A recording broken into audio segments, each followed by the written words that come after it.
विपत्तियों को अगर आप चुपचाप देखकर अनदेखा कर रहे हैं तो इससे बड़ा अपराध कोई नहीं। सुभाष चंद्र बोस भी लोगों को ये प्रेरणा देते थे कि याद रखो, अगर तुम अन्याय सह रहे हो, अपराध देख रहे हो या गलत के साथ समझौता कर रहे हो तो ये सबसे बड़ा अपराध है। सुप्रभात, मैं हूं आपके साथ शालिनी खंडेलवाल। सबसे पहले नजर मुख्य गतिविधियों पर।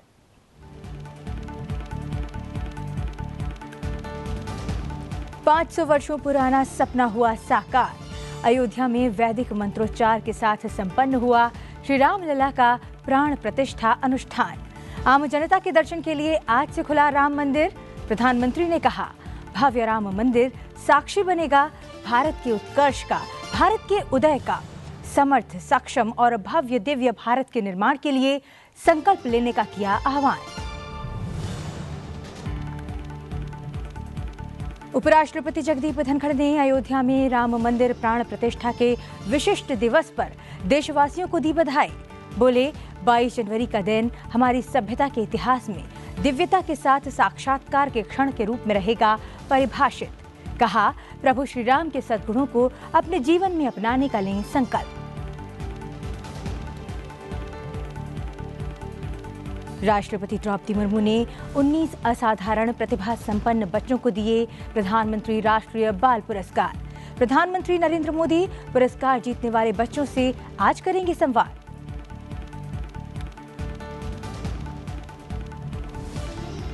प्रधानमंत्री नरेंद्र मोदी का बड़ा ऐलान, 1 करोड़ घरों पर रूफटॉप सोलर लगाने के लक्ष्य के साथ सरकार शुरू करेगी प्रधानमंत्री सूर्योदय योजना। प्रधानमंत्री ने कहा, बिजली बिल कम होने के साथ ही ऊर्जा के क्षेत्र में आत्मनिर्भर बनेगा भारत।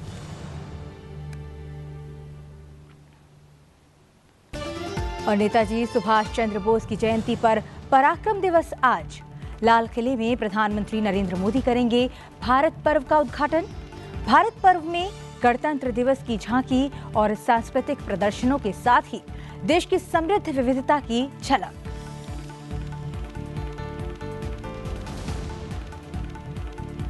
सुप्रभात में अब बात विस्तार से। अयोध्या के श्री राम मंदिर में सोमवार के भव्य प्राण प्रतिष्ठा समारोह के बाद आज से राम मंदिर के दरवाजे सामान्य दर्शनार्थियों के लिए खुल गए हैं। इस अवसर पर अयोध्या में भक्तों में विशेष उत्साह देखने को मिल रहा है। रामलला की जयकारे के साथ ही भक्त मंदिर में दर्शनों के लिए पहुंचने लगे हैं।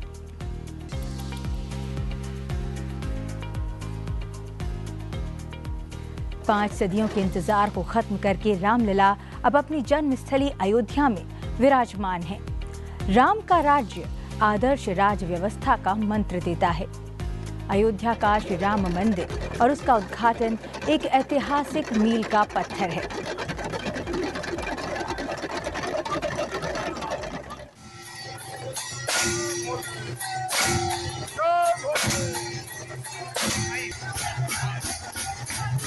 अयोध्या में श्री राम मंदिर के प्राण प्रतिष्ठा समारोह पर देखिए हमारी एक विशेष रिपोर्ट। भय प्रकट कृपाला, अवध में राम लौट आए हैं। अरबों अरब लोगों के जन जन के चितेरे राम अपने घर लौटे, अपनी जन्मभूमि पर विराजे हैं। अयोध्या के श्री राम जन्मभूमि मंदिर में रामलला की प्राण प्रतिष्ठा विश्व की अद्भुत और अद्वितीय घटना है। प्रधानमंत्री नरेंद्र मोदी के हाथों अभिजीत मुहूर्त में रामलला की प्राण प्रतिष्ठा हुई। इसके लिए प्रधानमंत्री नरेंद्र मोदी ने 11 दिनों का उपवास किया। इस कालखंड में श्री राम मंदिर से गर्भगृह में राष्ट्रीय स्वयंसेवक संघ के सर संघचालक मोहन राव भागवत, उत्तर प्रदेश की राज्यपाल आनंदीबेन, उत्तर प्रदेश के मुख्यमंत्री योगी आदित्यनाथ समेत कई पुरोहित उपस्थित थे। अयोध्या से उठने वाले मंत्रोच्चार गीतों के साथ साथ राम राम की गूंज दिगंत फैल गई। सेना के हेलीकॉप्टर ने पुष्प वर्षा की। गर्भगृह में 84 सेकेंड का प्राण प्रतिष्ठा का मुहूर्त था, जिसे समय पर संपन्न किया गया। इसके बाद प्रधानमंत्री समेत सभी लोगों ने गर्भगृह में रामलला की पूजा अर्चना की। राम मंदिर की प्राण प्रतिष्ठा इस अवसर को विश्व की सबसे प्रमुख घटना माना जा सकता है, क्योंकि संभवतः पहली बार इतनी बड़ी रचनात्मक घटना हुई है। इसलिए देश के कोने कोने से लोग अयोध्या पहुंचे।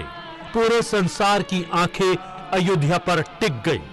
पिछले 500 वर्षों तक लोगों ने इस पल की प्रतीक्षा की और अंततः ये पल फलीभूत हो गया। रामलला अपने स्थान पर विराजमान हो गए। प्रधानमंत्री नरेंद्र मोदी ने श्री राम मंदिर के प्राण प्रतिष्ठा के पल को अपने जीवन का सबसे सुखद और सौभाग्यशाली पल बताया है। गर्भगृह से बाहर आने के बाद प्रधानमंत्री ने अपनी भावनाओं को कुछ इस अंदाज में बयां किया। सियावर रामचंद्र की जय, सियावर रामचंद्र की जय। श्रद्धेय मंच, सभी संत एवं ऋषिगण, यहाँ उपस्थित और विश्व के कोने कोने में हम सबसे साथ जुड़े हुए सभी राम भक्त, आप सबको प्रणाम, आप सबको राम राम। आज हमारे राम आ गए हैं।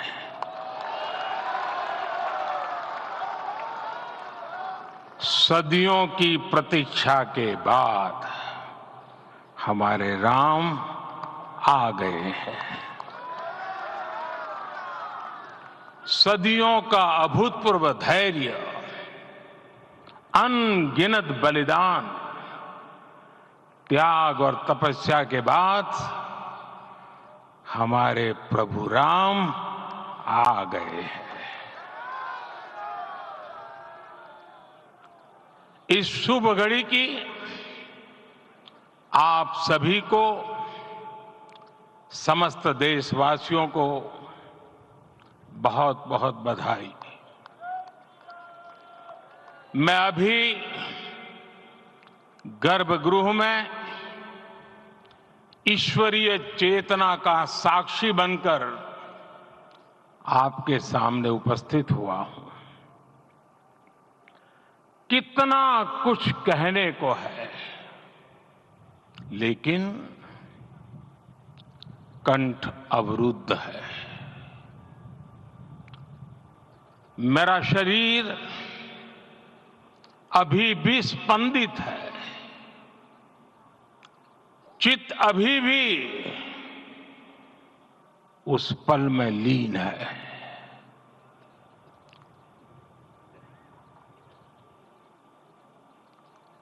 हमारे रामलला अब टेंट में नहीं रहेंगे।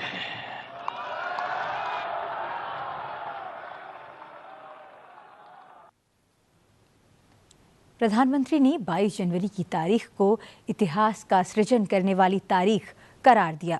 उन्होंने कहा कि आज से सदियां बीत जाने के बाद भी आज का दिन हमेशा हमेशा सबके जहन में रहेगा। गुलामी की मानसिकता को तोड़कर उठ खड़ा हुआ राष्ट्र, अतीत के हर दंश से हौसला लेता हुआ राष्ट्र ऐसे ही नव इतिहास का सृजन करता है। आज से 1000 साल बाद भी लोग 22 जनवरी की इस तारीख की, इस पल की चर्चा करेंगे।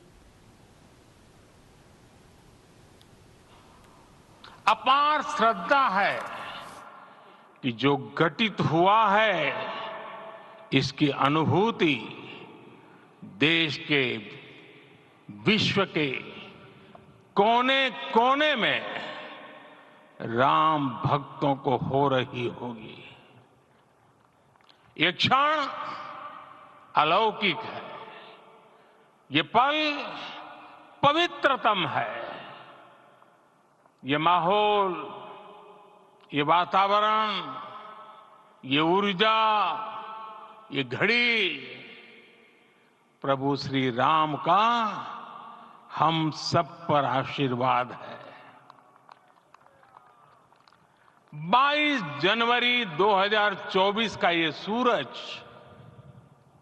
एक अद्भुत आभा लेकर आया है। 22 जनवरी 2024 ये कैलेंडर पर लिखी एक तारीख नहीं, ये एक नए काल चक्र का उद्गम है। प्रधानमंत्री ने कहा कि अयोध्या धाम में श्री राम लला की प्राण प्रतिष्ठा का अलौकिक क्षण हर किसी को भाव विभोर करने वाला है। उन्होंने कहा कि इस दिव्य कार्यक्रम का हिस्सा बनना उनका परम सौभाग्य है। भूमि पूजन के बाद से प्रतिदिन पूरे देश में उमंग और उत्साह बढ़ता ही जा रहा था। निर्माण कार्य देख देशवासियों में हर दिन एक नया विश्वास पैदा हो रहा था। आज हमें सदियों के उस धैर्य की धरोहर मिली है। आज हमें श्री राम का मंदिर मिला है। गुलामी की मानसिकता को तोड़कर उठ खड़ा हो राष्ट्र। अतीत के हर दंश से हौसला लेता हुआ राष्ट्र ऐसे ही नव इतिहास का सृजन करता है। आज से 1000 साल बाद भी लोग आज की इस तारीख की, आज के इस पल की चर्चा करेंगे। प्रधानमंत्री ने कहा कि श्री राम का मंदिर न्यायबद्ध तरीके से बना है। साथ ही उन्होंने कहा कि ये दिन पूरे देश में एक अलग माहौल लेकर आया है। मुझे विश्वास है प्रभु राम आज हमें अवश्य क्षमा करेंगे। मेरे प्यारे देशवासियों, त्रेता में राम आगमन पर पूज्य संत तुलसीदास जी ने लिखा है, प्रभु बिलो की हर से पुरबासी, जनित वियोग विपत्ति समनासी। अर्थात प्रभु का आगमन देकर ही सब अयोध्यावासी, समग्र देशवासी हर्ष से भर गए। लंबे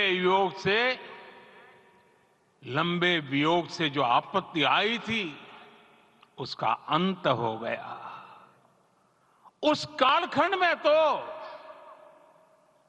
वो वियोग केवल 14 वर्षों का था। तब भी इतना असह्य था। इस युग में तो अयोध्या और देशवासियों ने सैकड़ों वर्षों का वियोग सहा है। हमारी कई कई पीढ़ियों ने वियोग सहा है। भारत के तो संविधान में उसकी पहली प्रति में भगवान राम विराजमान है। संविधान के अस्तित्व में आने के बाद भी दशकों तक प्रभु श्री राम के अस्तित्व को लेकर कानूनी लड़ाई चली। मैं आभार व्यक्त करूंगा भारत की न्यायपालिका का, जिसने न्याय की लाज रख ली। अयोध्या धाम में श्री राम लला की प्राण प्रतिष्ठा से पूरा भारतवर्ष राममय और भावुक है। प्रधानमंत्री ने कहा कि आज का दिन एक युग को दिशा देने का काम करेगा। न्याय के पर्याय प्रभु राम का मंदिर भी न्यायबद्ध तरीके से ही बना। साथियों, आज गांव-गांव में एक साथ कीर्तन संकीर्तन हो रहे हैं। आज मंदिरों में उत्सव हो रहे हैं, स्वच्छता अभियान चलाए जा रहे हैं। पूरा देश आज दीपावली मना रहा है। आज शाम घर घर राम ज्योति प्रज्वलित करने की तैयारी है। कल मैं श्री राम के आशीर्वाद से धनुष कोडी में राम सेतु के आरंभ बिंदु अरिचल मुनाई पर था। जिस घड़ी प्रभु राम समुद्र पार करने निकले थे, वो एक पल था जिसने काल चक्र को बदला था।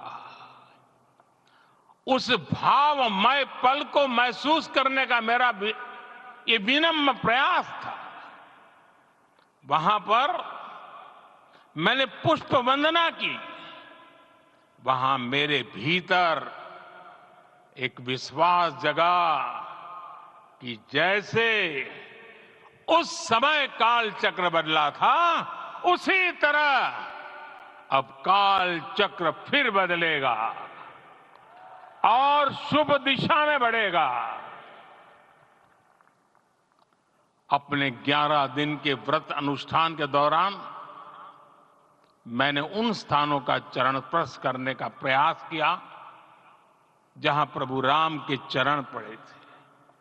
चाहे वो नासिक का पंचवटी धाम हो, केरला का पवित्र त्रिपायर मंदिर हो, आंध्र प्रदेश में लेपाक्षी हो, श्रीरंगम में रंगनाथ स्वामी मंदिर हो, रामेश्वरम में श्री रामनाथ स्वामी मंदिर हो, या फिर धनुषकोडी।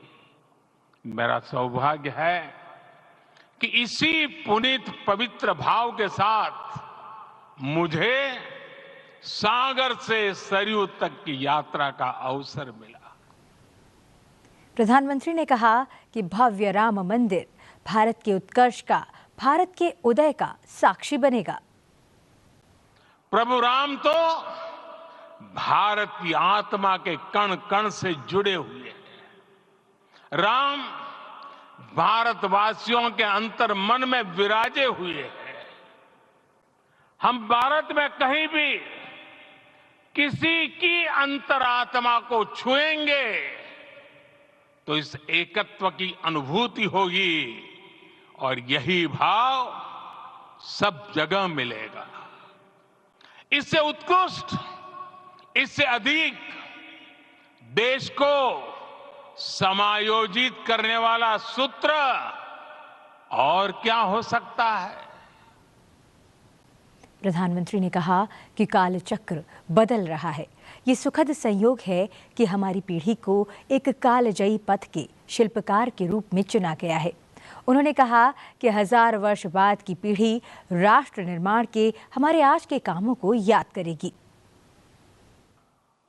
राम को परिभाषित करते हुए ऋषियों ने कहा है, रमन्ते यस्मिन् इति रामः, अर्थात जिसमें रम जाए वही राम है।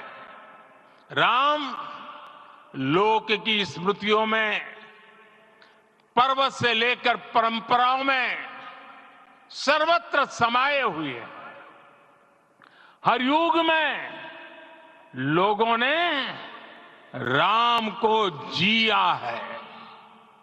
हर युग में लोगों ने अपने अपने शब्दों में अपनी अपनी तरह से राम को अभिव्यक्त किया है और ये राम रस जीवन प्रवाह की तरह निरंतर बहता रहता है। प्राचीन काल से भारत के हर कोने के लोग राम रस का आचमन करते रहे हैं। राम कथा असीम है और रामायण भी अनंत है। प्रधानमंत्री ने कहा कि हमें आज से इस पवित्र समय से अगले 1000 साल के भारत की नींव रखनी है। राम के आदर्श, राम के मूल्य, राम की शिक्षाएं सब जगह एक समान है। प्रिय देशवासियों, आज इस ऐतिहासिक समय में देश उन व्यक्तित्वों को भी याद कर रहा है जिनके कार्य और समर्पण की वजह से आज हम ये शुभ दिन देख रहे हैं। राम के इस काम में कितने ही लोगों ने त्याग और तपस्या की पराकाष्ठा करके दिखाई है। उन अनगिनत राम भक्तों के, उन अनगिनत कार सेवकों के और उन अनगिनत संत महात्माओं के हम सब ऋणी हैं।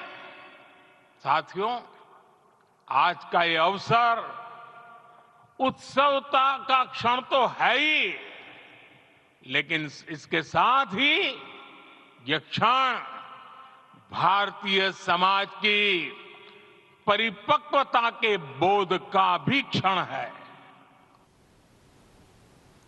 प्रधानमंत्री ने कहा कि रामलला के मंदिर का निर्माण भारतीय समाज के शांति, धैर्य, आपसी सद्भाव और समन्वय का भी प्रतीक है। दुनिया का इतिहास साक्षी है कि कई राष्ट्र अपने ही इतिहास में उलझ जाते हैं। ऐसे देशों ने जब भी अपने इतिहास की उलझी हुई गांठों को खोलने का प्रयास किया, उन्हें सफलता पाने में बहुत कठिनाई आई, बल्कि कई बार तो पहले से ज्यादा मुश्किल परिस्थितियां बन गई। लेकिन हमारे देश ने इतिहास की इस गांठ को जिस गंभीरता और भावुकता के साथ खोला है, वो ये बताती है कि हमारा भविष्य हमारे अतीत से बहुत सुंदर होने जा रहा है। प्रधानमंत्री ने कहा कि सदियों के अभूतपूर्व धैर्य, अनगिनत बलिदान, त्याग और तपस्या के बाद हमारे प्रभु राम आ गए हैं। प्रत्येक भारतीय में जन्मा यही विश्वास समर्थ, सक्षम, भव्य भारत का आधार बनेगा। और यही तो है देव से देश और राम से राष्ट्र की चेतना का विस्तार। हम सब जानते हैं कि निषाद राज की मित्रता सभी बंधनों से परे है। निषाद राज का राम के प्रति सम्मोहन, प्रभु राम का निषाद राज के लिए अपनापन कितना मौलिक है। सब अपने हैं, सभी समान है। प्रत्येक भारतीय में अपनत्व की, बंधुत्व की ये भावना समर्थ, सक्षम, भव्य, दिव्य भारत का आधार बनेगी। और यही तो है देव से देश और राम से राष्ट्र की चेतना का विस्तार। साथियों, आज देश में निराशा के लिए रत्ती भर भी स्थान नहीं है। मैं तो बहुत सामान्य हूं, मैं तो बहुत छोटा हूं। अगर कोई ये सोचता है तो उसे गिलहरी के योगदान को याद करना चाहिए। अयोध्या में श्री राम मंदिर के प्राण प्रतिष्ठा समारोह में प्रधानमंत्री ने अपनी भावनाएं व्यक्त की। प्रधानमंत्री ने कहा कि हर युग में लोगों ने राम को जिया है। हर युग में लोगों ने अपने अपने शब्दों में अपनी अपनी तरह से श्री राम को अभिव्यक्त किया है। ये राम रस जीवन प्रवाह की तरह निरंतर बहता रहता है। प्रधानमंत्री ने कहा कि प्रभु राम तो भारत की आत्मा के कण कण से जुड़े हुए हैं। राम भारतवासियों के अंतर्मन में विराजे हुए हैं। लंकापति रावण प्रकांड ज्ञानी थे, अपार शक्ति के धनी थे, लेकिन जटायु जटायु जी की मूल्य निष्ठा देखिए। वे महाबली रावण से भिड़ गए। उन्हें भी पता था कि वो रावण को परास्त नहीं कर पाएंगे, लेकिन फिर भी उन्होंने रावण को चुनौती दी। कर्तव्य की यही पराकाष्ठा समर्थ, सक्षम, भव्य, दिव्य भारत का आधार है। और यही तो है देव से देश और राम से राष्ट्र की चेतना का विस्तार। आइए हम संकल्प लें कि राष्ट्र निर्माण के लिए हम अपने जीवन का पल पल लगा देंगे। राम काज से राष्ट्र काज, समय का पल पल, शरीर का कण कण राम समर्पण को राष्ट्र समर्पण के ध्येय से जोड़ देंगे। प्रभु श्री राम की हमारी पूजा विशेष होनी चाहिए। ये पूजा स्व से ऊपर उठ करके समष्टि के लिए होनी चाहिए। ये पूजा अहम से उठकर वयम के लिए होनी चाहिए। प्रभु को जो भोग चढ़ेगा वो विकसित भारत के लिए हमारे परिश्रम की पराकाष्ठा का प्रसाद भी होगा। हमें नित्य पराक्रम, पुरुषार्थ, समर्पण का प्रसाद प्रभु राम को चढ़ाना होगा। इनसे नित्य प्रभु राम की पूजा करनी होगी, तब हम भारत को वैभवशाली और विकसित बना पाएंगे। प्रधानमंत्री ने कहा कि प्राण प्रतिष्ठा का ये अवसर उत्सव का क्षण तो है ही, लेकिन इसके साथ ही ये क्षण भारतीय समाज की परिपक्वता के बोध का भी क्षण है। मैं अपने देश के युवाओं से कहूंगा, आपके सामने हजारों वर्ष की परंपरा की प्रेरणा है। आप भारत की उस पीढ़ी का प्रतिनिधित्व करते हैं जो चांद पर तिरंगा लहरा रही है। वो 15 लाख किलोमीटर की यात्रा करके सूर्य के पास जाकर मिशन आदित्य को सफल बना रही है। जो आसमान में तेजस और सागर में विक्रांत का परचम लहरा रही है। अपनी विरासत पर गर्व करते हुए आपको भारत का नव प्रभात लिखना है। परंपरा की पवित्रता और आधुनिकता की अनंतता दोनों ही पथ पर चलते हुए भारत समृद्धि के लक्ष्य तक पहुंचेगा। प्रधानमंत्री ने कहा कि हम भारत में कहीं भी किसी की अंतरात्मा को छुएंगे तो इस एकत्व की अनुभूति होगी और यही भाव सब जगह मिलेगा। आने वाला समय अब सफलता का है। आने वाला समय अब सिद्धि का है। ये भव्य राम मंदिर साक्षी बनेगा भारत के उत्कर्ष का, भारत के उदय का। ये भव्य राम मंदिर साक्षी बनेगा भव्य भारत के अभ्युदय का, विकसित भारत का। ये मंदिर सिखाता है कि अगर लक्ष्य सत्य प्रमाणित हो, अगर लक्ष्य सामूहिकता और संगठित शक्ति से जन्मा हो, तब उस लक्ष्य को प्राप्त करना असंभव नहीं है। ये भारत का समय है और भारत अब आगे बढ़ने वाला है। शताब्दियों की प्रतीक्षा के बाद हम यहां पहुंचे हैं। हम सब ने इस युग का, इस कालखंड का इंतजार किया है। अब हम रुकेंगे नहीं, हम विकास की ऊंचाई पर जाकर ही रहेंगे। प्रधानमंत्री नरेंद्र मोदी ने सूर्यवंशी भगवान श्री राम की प्राण प्रतिष्ठा के शुभ अवसर पर 1 करोड़ घरों पर रूफटॉप सोलर लगाने के लक्ष्य के साथ प्रधानमंत्री सूर्योदय योजना प्रारंभ करने का ऐलान किया है। प्रधानमंत्री ने कहा कि इससे गरीब और मध्यम वर्ग का बिजली बिल तो कम होगा ही, साथ ही भारत ऊर्जा के क्षेत्र में आत्मनिर्भर भी बनेगा। अयोध्या से लौटकर प्रधानमंत्री ने इस पर एक बैठक की अध्यक्षता की। प्रधानमंत्री ने बैठक के दौरान कहा कि सूर्य की ऊर्जा का उपयोग छत वाले प्रत्येक घर द्वारा अपने बिजली के बिल को कम करने और उन्हें अपनी बिजली की जरूरतों के लिए वास्तव में आत्मनिर्भर बनाने के लिए किया जा सकता है। प्रधानमंत्री सूर्योदय योजना का लक्ष्य निम्न और मध्यम आय वाले व्यक्तियों को रूफटॉप सौर ऊर्जा की स्थापना के माध्यम से बिजली उपलब्ध कराना है। साथ ही अतिरिक्त बिजली उत्पादन के लिए अतिरिक्त आय का अवसर उपलब्ध कराना है। प्रधानमंत्री ने ये भी निर्देश दिया है कि आवासीय क्षेत्र के उपभोक्ताओं को बड़ी संख्या में रूफटॉप सौर ऊर्जा अपनाने को लेकर प्रेरित करने के लिए एक व्यापक राष्ट्रीय अभियान शुरू किया जाना चाहिए।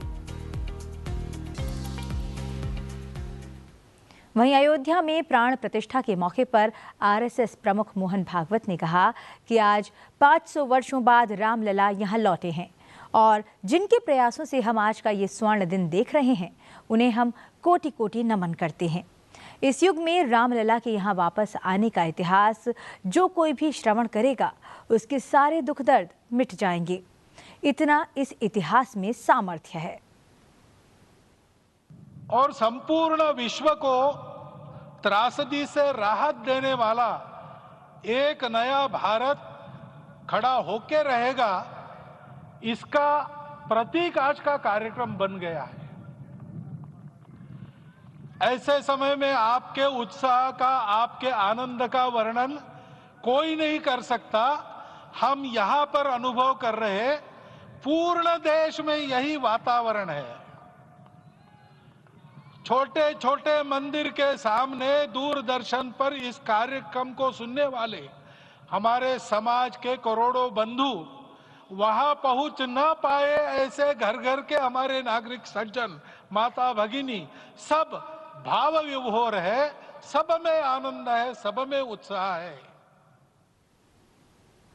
अयोध्या धाम में श्री रामलला की प्राण प्रतिष्ठा के अवसर पर उत्तर प्रदेश के मुख्यमंत्री योगी आदित्यनाथ ने लोगों को प्रभु रामलला के भव्य, दिव्य और नव्य धाम में विराजने पर कोटि कोटि बधाई दी। उन्होंने कहा कि मन भावुक है। आज इस ऐतिहासिक अवसर पर भारत का हर नगर, हर ग्राम अयोध्या धाम है। हर मन में राम नाम है। हर आंख हर्ष और संतोष के आंसू से भीगी है। हर जुबान राम नाम जप रही है। रोम रोम में राम रमे हैं। ऐसा लगता है कि हम त्रेता युग में आ गए हैं। श्री राम जन्मभूमि महायज्ञ न केवल सनातन आस्था और विश्वास की परीक्षा का काल रहा, बल्कि संपूर्ण भारत को एकात्मता के सूत्र में बांधने के लिए राष्ट्र की सामूहिक चेतना जागरण के ध्येय में भी सफल सिद्ध हुआ है। सदियों के बाद भारत में हो रहे इस चिर प्रतीक्षित नवविवाह को देख अयोध्या समेत पूरा भारत का वर्तमान आनंदित हो उठा है। भाग्यवान है हमारी पीढ़ी जो इस राम काज के साक्षी बन रहे हैं। मैं रामलला का विराजना राम राज्य की स्थापना की उद्घोषणा भी है। राम राज्य बैठे त्रिलोका, हर्षित भये गए सब शोका। राम राज्य भेदभाव रहित समृद्ध समाज का द्योतक है और हमारे यशस्वी प्रधानमंत्री जी की नीतियों, विचारों और योजनाओं का आधार है। उपराष्ट्रपति जगदीप धनखड़ ने राम मंदिर प्राण प्रतिष्ठा समारोह के सफल आयोजन पर देशवासियों को बधाई देते हुए एक विशेष संदेश जारी किया है। उपराष्ट्रपति ने एक्स पर लिखा कि ऐतिहासिक शहर अयोध्या राम जन्मभूमि में राम मंदिर प्राण प्रतिष्ठा के इस युगांतकारी दिन पर बधाई। पूरे देश में राष्ट्रीय गौरव के पुनर्जागरण के जश्न के पल को देखकर खुशी हो रही है।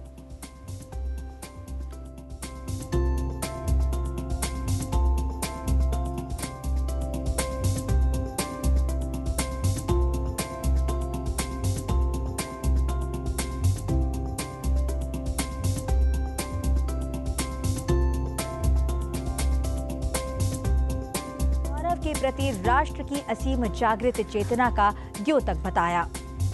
उपराष्ट्रपति ने लिखा कि प्रधानमंत्री नरेंद्र मोदी द्वारा अपने संकल्प को सफलतापूर्वक सिद्ध करने पर उनका अभिनंदन करता हूं। 22 जनवरी का ये दिन हमारी सभ्यता के इतिहास में दिव्यता के साथ साक्षात्कार के क्षण के रूप में परिभाषित रहेगा। उपराष्ट्रपति ने लिखा कि ये दिन प्रभु श्री राम के क्षमा, सत्यनिष्ठा, पराक्रम, शालीनता, दया और करुणा जैसे सद्गुणों को अपने जीवन में अपनाने का संकल्प लें, जिससे हमारे चतुर्दिक शांति, सौहार्द, शुचिता, शुभता और विद्वत्ता का प्रकाश फैले।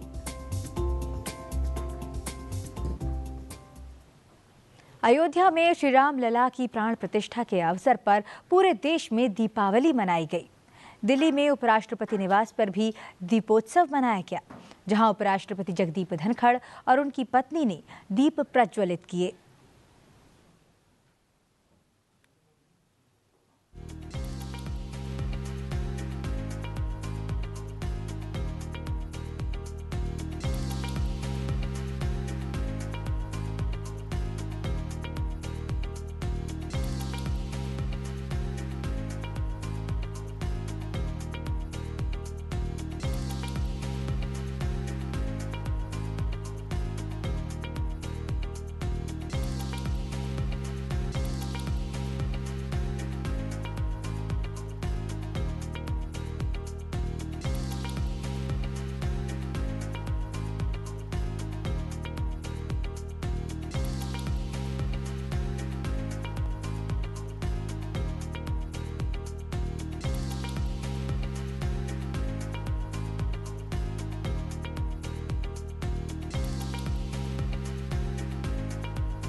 प्रधानमंत्री नरेंद्र मोदी ने भी दिल्ली में अपने आवास पर दीप जलाकर दीपावली मनाई।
राष्ट्रपति द्रौपदी मुर्मू ने राम मंदिर प्राण प्रतिष्ठा के सफलतापूर्वक संपन्न होने पर देशवासियों को शुभकामनाएं दी हैं। राष्ट्रपति ने कहा कि राम मंदिर देश के नव निर्माण का आधार बनेगा। देवियों और स्वजनों, बच्चे और युवा हमारे देश के स्वर्णिम भविष्य के कर्णधार हैं। उन्हें आधुनिक शिक्षा देने के साथ साथ भारतीय संस्कृति और जीवन मूल्यों से अवगत कराना हमारा कर्तव्य है। आप सब जानते हैं कि आज प्रभु श्री राम की मूर्ति की अयोध्या में प्राण प्रतिष्ठा की गई है। ये एक ऐतिहासिक दिन है। आज के दिन में ये प्रतिभावान बच्चों को पुरस्कृत करने का मुझे मौका मिला, इसीलिए मैं अपने आप को बहुत सौभाग्य मानती हूँ।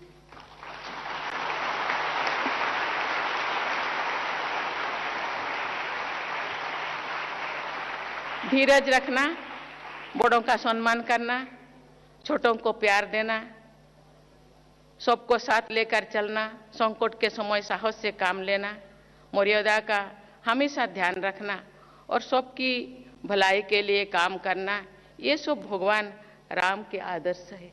उसी रास्ते पे चलना ये भारतीय संस्कृति का परंपरा है। मुझे लगता है बच्चे भगवान राम का आज के दिन उनको पुरस्कार मिल रहा है, वो तो बहुत अच्छे हर क्षेत्र में काम कर रहे हैं। मुझे लगता है भगवान राम का ये आदर्श को प्रतिपालन करेंगे और अपने भविष्य के रास्ते के सुगम करेंगे। अब बढ़ते हैं आगे और बात करते हैं पराक्रम दिवस की। प्रधानमंत्री नरेंद्र मोदी आज शाम 6:30 बजे लाल किले में पराक्रम दिवस समारोह में भाग लेंगे। स्वतंत्रता संग्राम में महत्वपूर्ण भूमिका निभाने वाले नेताजी सुभाष चंद्र बोस की जयंती को वर्ष 2021 में पराक्रम दिवस के रूप में मनाया जाने लगा। प्रधानमंत्री आज पराक्रम दिवस कार्यक्रम के दौरान भारत पर्व का भी शुभारंभ करेंगे, जो 23 से 31 जनवरी तक चलेगा। ये गणतंत्र दिवस झांकी और सांस्कृतिक प्रदर्शनों के साथ देश की समृद्ध विविधता को दिखाएगा। इसमें 26 मंत्रालयों और विभागों के प्रयास शामिल होंगे। इसमें नागरिक केंद्रित पहलों पर प्रकाश डाला जाएगा। वोकल फॉर लोकल, विविध पर्यटक आकर्षण को विशिष्ट रूप से दिखाया जाएगा। नेताजी सुभाष चंद्र बोस की जयंती के अवसर पर उन्हें पुष्पांजलि अर्पित करने का सुबह 10:30 बजे एक समारोह संविधान सदन के सेंट्रल हॉल में आयोजित किया जाएगा। सोमवार शाम को राष्ट्रपति द्रौपदी मुर्मू ने नई दिल्ली में 19 असाधारण प्रतिभावान बच्चों को प्रधानमंत्री राष्ट्रीय बाल पुरस्कार 2024 से सम्मानित किया। इस अवसर पर राष्ट्रपति ने कहा कि ये समारोह अद्भुत क्षमता और प्रतिभा वाले युवाओं को प्रोत्साहित करने का एक अवसर है। उन्होंने कहा कि युवा पीढ़ी को सही दिशा दिखाना हमारा कर्तव्य है, जिससे वे अपनी प्रतिभा और ऊर्जा का सही उपयोग कर सकें। राष्ट्रपति ने कहा कि आज भारत के पास बड़ी संख्या में युवाओं के रूप में एक अमूल्य मानव संसाधन है और ये न केवल भारत बल्कि पूरे विश्व की प्रगति में महत्वपूर्ण भूमिका निभा सकते हैं। राष्ट्रपति ने कहा कि शारीरिक गतिविधियों की कमी के कारण बच्चों और युवाओं में बीमारियां आज बढ़ती जा रही हैं। राष्ट्रपति ने युवाओं से कम एक खेल सीखने और उसमें भाग लेने का आग्रह किया। प्रधानमंत्री नरेंद्र मोदी आज राष्ट्रीय बाल पुरस्कार विजेताओं से संवाद करेंगे।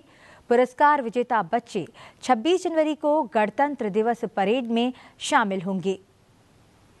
गणतंत्र दिवस से पहले दिल्ली ट्रैफिक पुलिस ने सोमवार को मध्य दिल्ली में फुल ड्रेस रिहर्सल के लिए किए गए इंतजामों पर एक एडवाइजरी जारी की है। रिहर्सल आज गणतंत्र दिवस परेड वाले मार्ग पर ही होगी। परेड रिहर्सल सुबह 10:30 बजे से विजय चौक से शुरू होगी और लाल किले पर समाप्त होने से पहले कर्तव्य पथ, इंडिया गेट, सी हेक्सागन और मध्य दिल्ली के अन्य हिस्सों से गुजरेगी। एक्स पर एक पोस्ट के मुताबिक सोमवार को कर्तव्य पथ पर विजय चौक से इंडिया गेट तक शाम 6 बजे से यातायात रोक दिया गया। आज रिहर्सल खत्म होने तक प्रतिबंध लागू रहेंगे। रफी मार्ग, जनपथ और मानसिंह रोड पर रिहर्सल खत्म होने तक प्रतिबंध रहेगा। पुलिस ने कहा कि इंडिया गेट, सी हेक्सागन आज सुबह 9:15 बजे से परेड के तिलक मार्ग पार करने तक बंद रहेगा। एडवाइजरी में यात्रियों से आज अपनी यात्रा की योजना पहले से बनाने और सुबह 9:30 बजे से दोपहर 1 बजे तक परेड मार्ग से बचने का भी आग्रह किया गया है। दिल्ली मेट्रो सेवाएं सामान्य रूप से संचालित रहेंगी। हालांकि केंद्रीय सचिवालय और उद्योग भवन स्टेशनों पर दोपहर 12 बजे तक बोर्डिंग और डी बोर्डिंग पर रोक रहेगी। आज देश नेताजी सुभाष चंद्र बोस की जयंती को पराक्रम दिवस के रूप में मना रहा है। इस अवसर पर एक नजर डालते हैं नेताजी सुभाष चंद्र बोस के भारत की आजादी के लिए योगदान पर।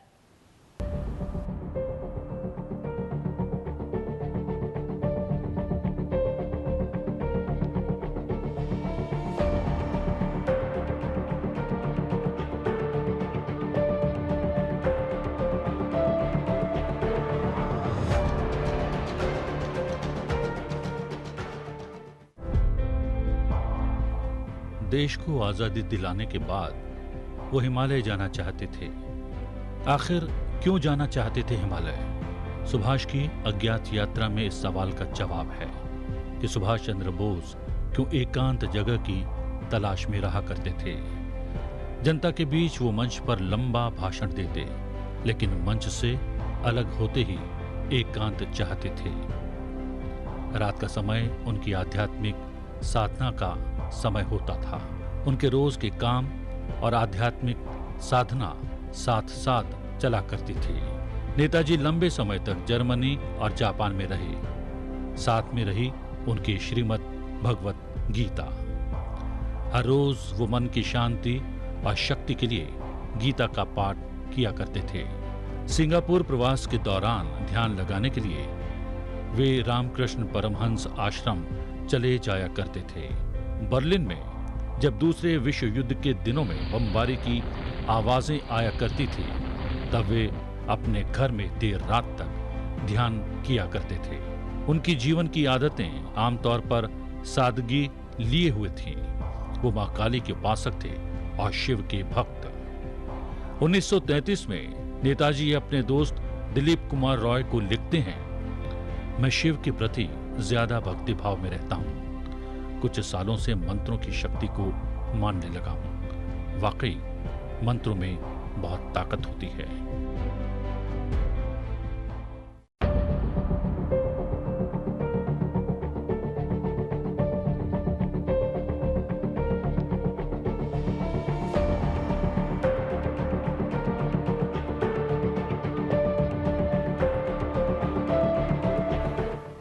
और अब वक्त है सेंसर टीवी की साप्ताहिक क्विज प्रतियोगिता के विजेताओं की नाम की घोषणा का। रुख करते हैं अपने सहयोगी सुरेंद्र कुमार का।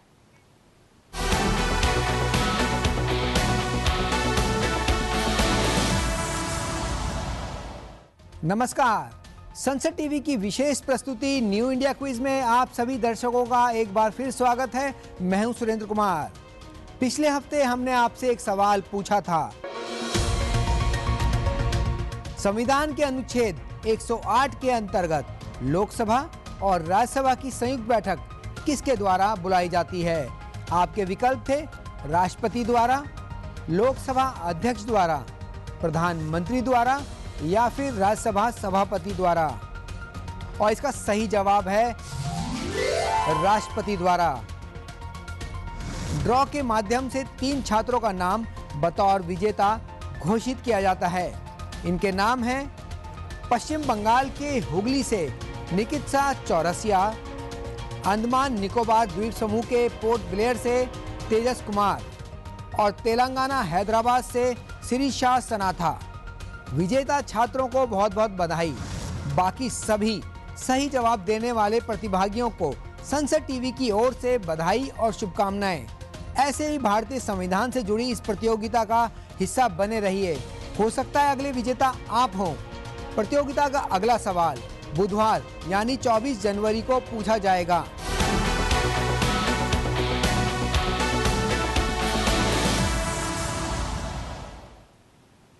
सुप्रभात में अब बात करते हैं आज के दिन से जुड़े इतिहास की और जानते हैं कि आज की तारीख इतिहास में क्यों है खास। उनके नारों में जोश था, खून में उबाल था। वे जहां जहां जाते कारवां बनाते।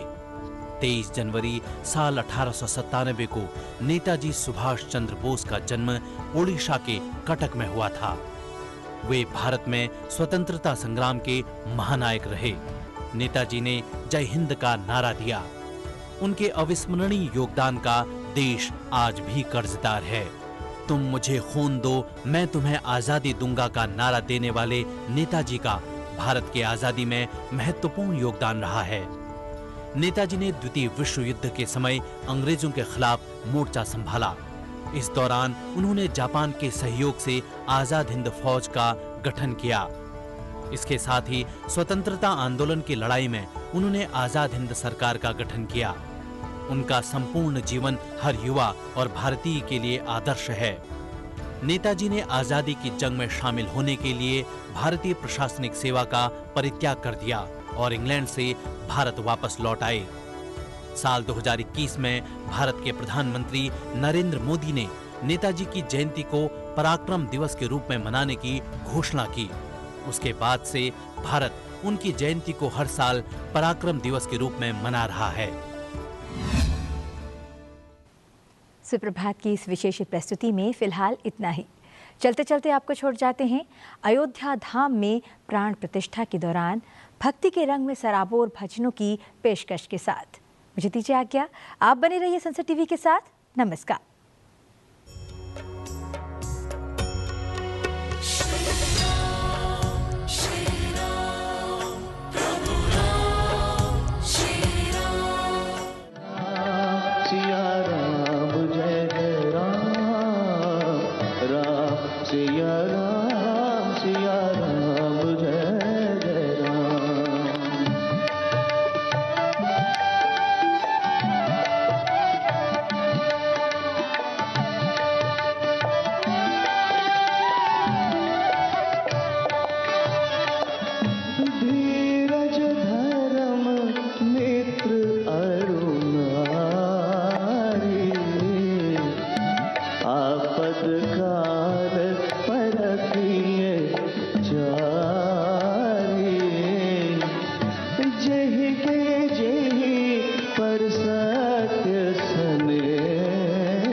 Shura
अमित छवि नवनील नीरद सुंदरम पटपीत मानव तडित शुचि शुचि नौमि जनक सुतावरम श्री राम श्री राम श्री राम श्री राम।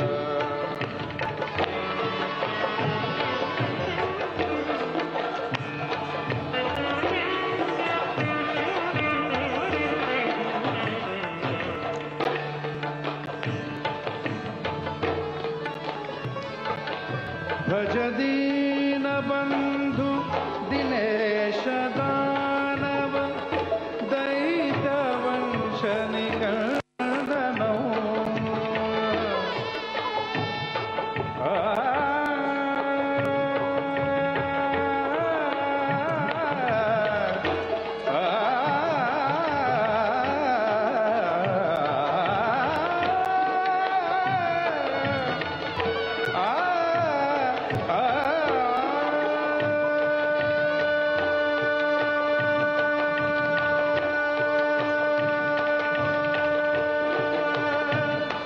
भज दीन बंधु दिनेश दानव दैत्य वंश निकंदनो रघुनंद आनंद कंद कौशल चंद दशरथ